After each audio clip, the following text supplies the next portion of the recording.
नमस्कार, मैं हूं श्वेता झा और आप देख रहे हैं आज तक। पंजशीर में तालिबानी लड़ाकों के साथ पाकिस्तानी सेना की साठगांठ और काबुल में आईएसआई चीफ की मौजूदगी के खिलाफ लोग सड़कों पर उतर आए हैं। काबुल और मजार शरीफ में सैकड़ों लोगों ने प्रदर्शन किया और पाकिस्तान के खिलाफ नारे लगाए। प्रदर्शनकारियों की मांग थी कि पंजशीर में लोगों की हत्या रोकी जाए और पाकिस्तानी खुफिया चीफ तुरंत वापस जाए। उधर वाशिंगटन में भी तालिबान के खिलाफ अफगानियों ने मोर्चा खोल रखा है।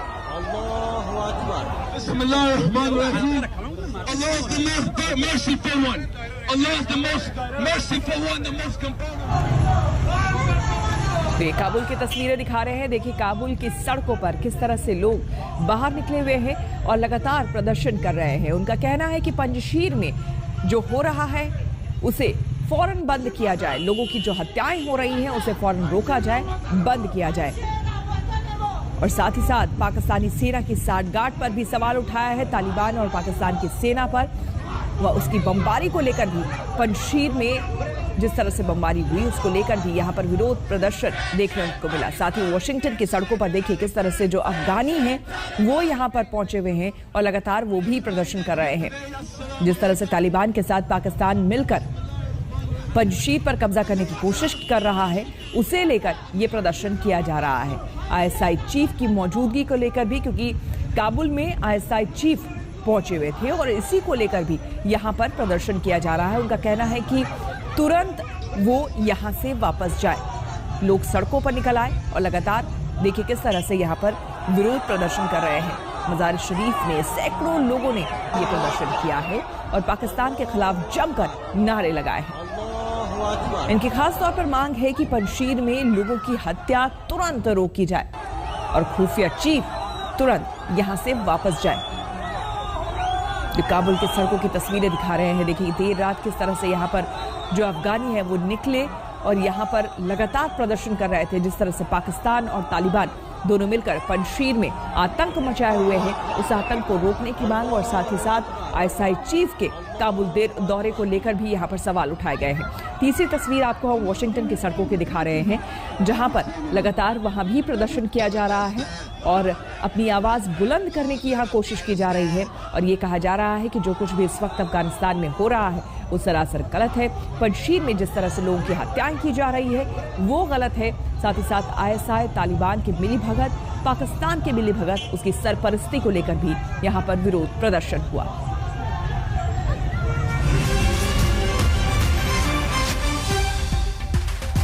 तो बड़ी खबर आपको बता दें, पंजशीर में तालिबानी ठिकानों पर हवाई हमला किया गया है।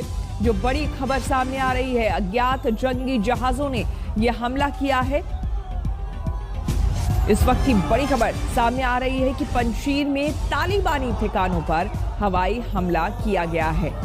जो तालिबानी ठिकाने हैं पंजशीर में, वहां पर हवाई हमले की खबर सामने आ रही है। बताया जा रहा है ये अज्ञात जंगी जहाज है जिसने हमला किया है। आपको बता दें कि लगातार तालिबान जो है वो कोशिश कर रहा है पंजशीर में पूरी तरह से कब्जा जमाने का।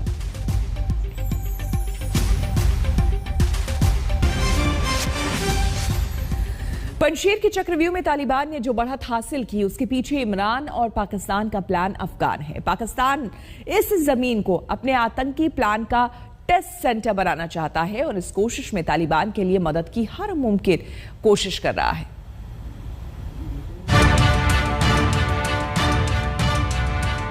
काबुल में फैज हामिद की खास खातिरदारी हो रही है। उनका खास ख्याल रखा जा रहा है क्योंकि पंजशीर पर कब्जे वाली प्लानिंग के प्रमुख पात्रों में साजिश के सूबेदार फैज साहब भी हैं। नॉर्दर्न अलायंस खुलकर दावा कर रहा है कि पंजशीर पर लेटेस्ट हमले की पूरी प्लानिंग पाकिस्तान ने ही की। पंजशीर में पाकिस्तानी ड्रोन से बम गिराए। पाकिस्तान ने पंजशीर पर एयर स्ट्राइक की। जिन ड्रोन से हमले हुए वो पाकिस्तानी एयरफोर्स के थे।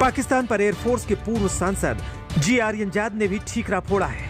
उन्होंने ट्वीट किया है, पंजशीर पर पाकिस्तान की हवाई सेना ने हमला किया है। तालिबान में हमसे लड़ने की ताकत नहीं।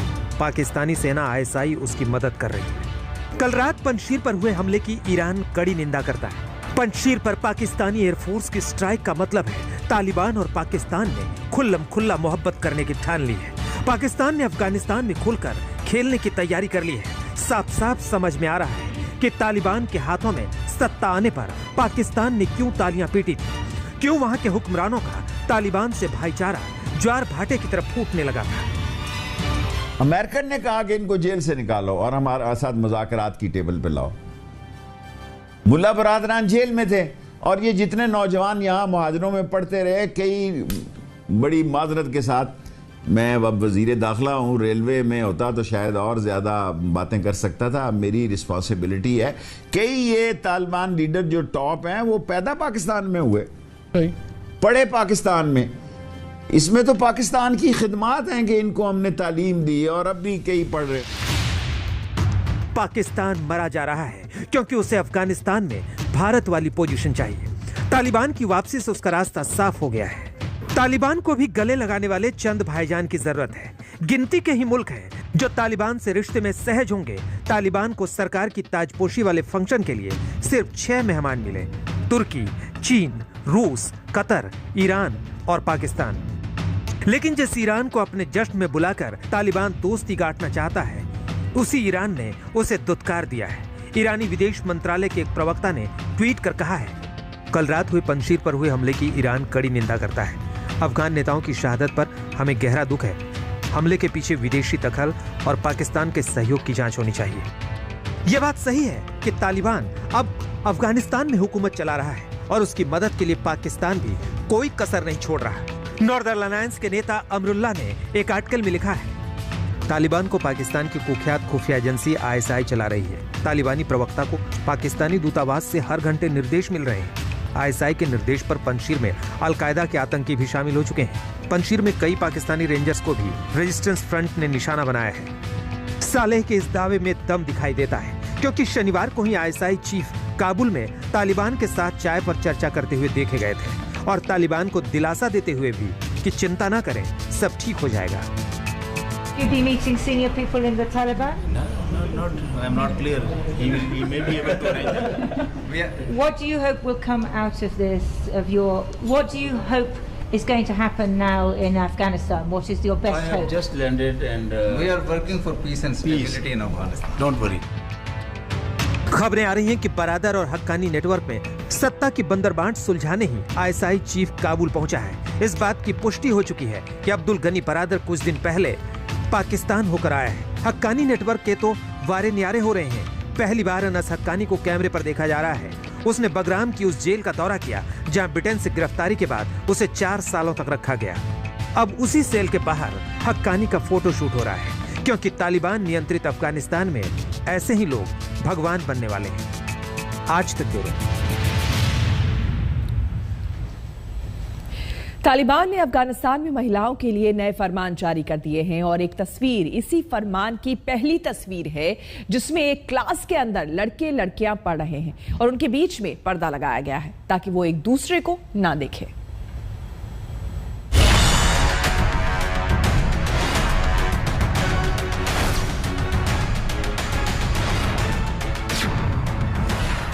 तालिबानी राज की सबसे पहली तस्वीर, क्लास में लड़के लड़कियों के बीच पर्दा। ये पर्दा तालिबान को बेपर्दा करने के लिए काफी है। ये तस्वीर झलक है आने वाली तालिबानी हुकूमत की और उस हुकूमत के कायदे कानून की। ये तस्वीर काबुल के इब्न सिना यूनिवर्सिटी की है। क्लासरूम में लड़के और लड़कियों को 2 हिस्सों में बांटकर बैठाया गया है और बीच में पर्दा डाल दिया गया है। टीचर ठीक बीच में खड़ा होकर पढ़ा रहा है और टीचर के खड़े होने का एंगल भी ऐसा कि वो छात्रों की तरफ ही देखकर पढ़ाए, छात्राओं की तरफ नहीं। 15 अगस्त यानी तालिबानी राज से पहले इस यूनिवर्सिटी के क्लासरूम में ये पर्दा नहीं हुआ करता था। तालिबानी राज की ये सबसे पहली तस्वीर है जिसमें तालिबान ने साफ कर दिया है कि उसका राज आने वाले दिनों में कैसा चलेगा। आज हम आपको दिखाते हैं कि तालिबान ने महिलाओं के लिए कौन से नए फरमान जारी किए हैं। महिलाओं पर अफगानिस्तान में तालिबान ने कौन से प्रतिबंध लगाए हैं। 15 अगस्त पर जैसे ही तालिबान ने अफगानिस्तान और उसकी राजधानी काबुल पर कब्जा किया, तालिबान के प्रवक्ता जबीउल्लाह मुजाहिद्दीन ने दुनिया को ये बताया कि ये बदला हुआ तालिबान है, महिलाओं के हक का ख्याल रखा जाएगा। लेकिन इस एक तस्वीर ने तालिबान की सच्चाई दुनिया के सामने ला दी है। Afforded all their rights, whether it is in work or other activities, because women are a key part of society, and we are guaranteeing all their rights within the limits of Islam. हम आपको बता दें कि Taliban higher education ministry की तरफ से एक आदेश जारी किया गया था। इस आदेश में बताया गया कि लड़कियों और महिलाओं को तालिबानी राज में कैसे रहना है, कैसे जीना है, कैसे बाहर निकलना है।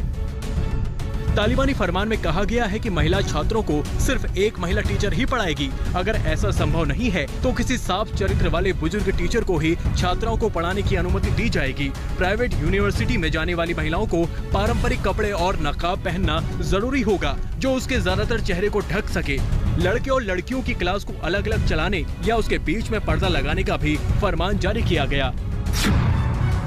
इतना ही नहीं, यह भी तालिबानी फरमान जारी किया गया कि कॉलेज कैंपस में महिला और पुरुष आने जाने के लिए अलग अलग रास्ते होंगे। लड़कियों को अपना क्लास लड़कों से 5 मिनट पहले ही खत्म करनी होगी, ताकि उन्हें बाहर घुलने मिलने से रोका जा सके। अफगानिस्तान की न्यूज एजेंसी अमाज न्यूज के सोशल मीडिया हैंडल से अफगान यूनिवर्सिटी की तस्वीरें वायरल हुई हैं, जिसमें देखा जा सकता है कि लड़के लड़कियों की क्लास चल रही है। इसमें सबसे चौंकाने वाली चीज पर्दा है। तस्वीरों में छात्राओं को अयाबा रोब और नकाब में देखा जा सकता है। हम आपको बता दें कि तालिबान ने महिलाओं से कहा है कि वो काम पर लौट सकती हैं, लेकिन दूसरी तरफ उनके साथ उनके लिए महरम भी अनिवार्य कर दिया गया है। महरम यानी उनका पुरुष साथी होना चाहिए, तभी वो घर से बाहर निकल सकती हैं। जो महिलाएं विधवा हैं, जिनका पिता या बेटा नहीं है, वो किसके साथ बाहर जाएंगी? ऐसी महिलाओं के लिए तालिबान ने कहा कि वो घर पर बैठें।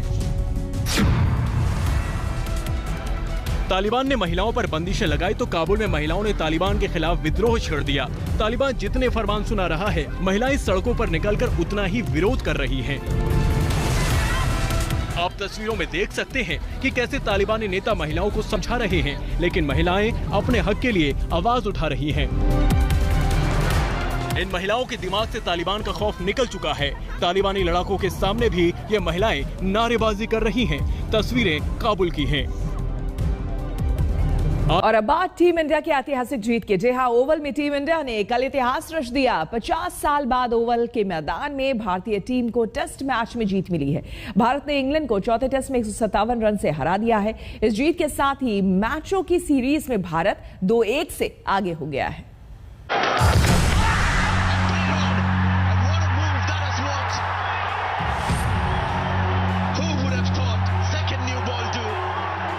ये जीत और ये जश्न, इंडिया मस्त मगन।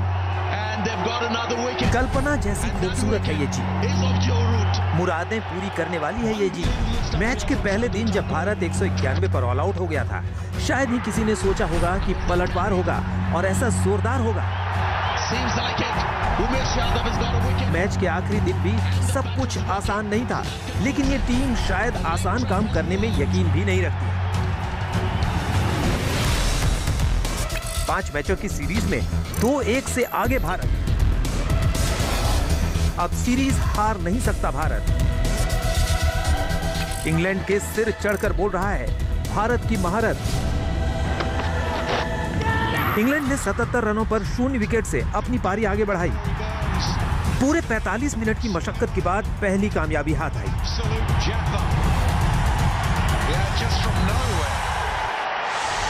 रूडी बर्न्स शार्दुल की इस गेंद को खेलने को मजबूर हुए और गए। जब ऐसा लग रहा था कि शायद पहले सत्र में इंग्लैंड का कोई और विकेट नहीं गिरेगा, तभी ये हुआ।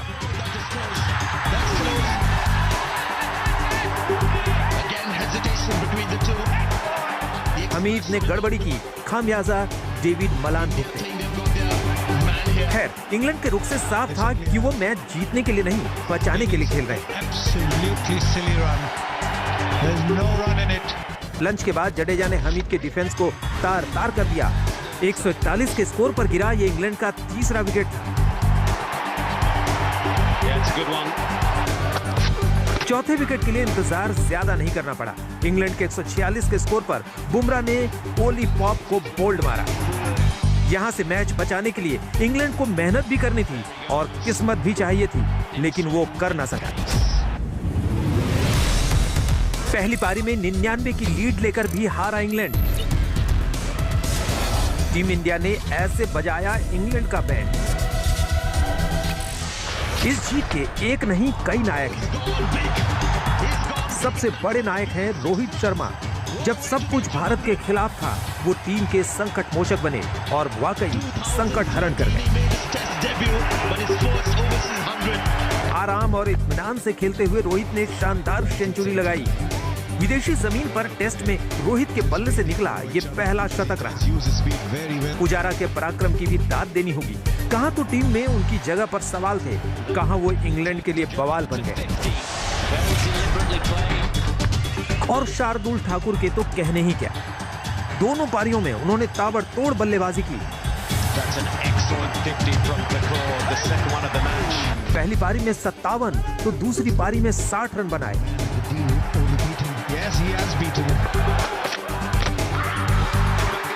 इस हार से इंग्लैंड जार रोएगा, बार बार रोएगा। खासकर इसलिए कि मैच के शुरुआती 2 दिन डोमिनेट करने के बाद भी वो कहीं का नहीं रहा। आज तक ब्यूरो।